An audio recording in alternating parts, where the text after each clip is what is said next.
क्या आप जानते हैं पंढरपुर के भगवान पांडुरंग ने अपने एक भक्त को साक्षात दर्शन दिए हुए हैं? तो चलो सुनते पांडुरंग के उस भक्त की कहानी।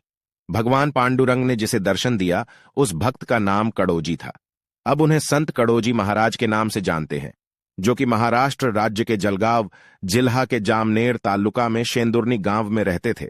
कहा जाता है कि संत कड़ोजी प्रतिवर्ष भगवान विट्ठल के दर्शन हेतु पंढरपुर की पैदल यात्रा किया करते थे।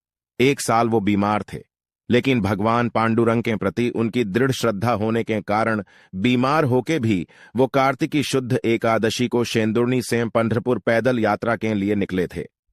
थकावट के कारण रास्ते में उन्होंने एक पेड़ के नीचे विश्राम किया।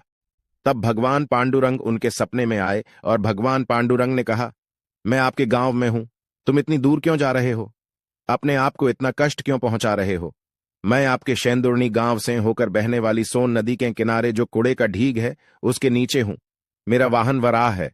इस साक्षात्कार के बाद संत कड़ोजी महाराज वारी आधे में छोड़कर शेंदुर्नी गांव लौट आए। भगवान का जो साक्षात्कार हुआ था उसके बारे में ग्रामीणों को बताया गया, लेकिन ग्रामीणों ने उन्हें पागल समझा। हालांकि महाराज को पांडुरंग के साक्षात्कार में दृढ़ विश्वास था। आखिरकार उन्होंने खुद ही कूड़ा खोदना शुरू किया। खुदाई से कुछ फीट की दूरी पर, जैसा कि भगवान पांडुरंग ने कहा था, वैसा ही हुआ। पत्थर का एक विशाल वराह बाहर निकला। अब ग्रामीणों ने महाराज पर भरोसा किया। फिर वे भी खुदाई के कार्य में शामिल हो गए। लगभग 25 फीट की खुदाई पर काले पत्थर की 4.5 फीट ऊंची, सुंदर, आकर्षक, उज्ज्वल मूर्ति बाहर निकली।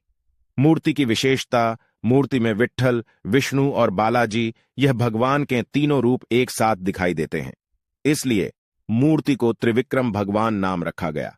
भगवान पांडुरंग शेंदुर्नी गांव में आज भी वही विराजमान है।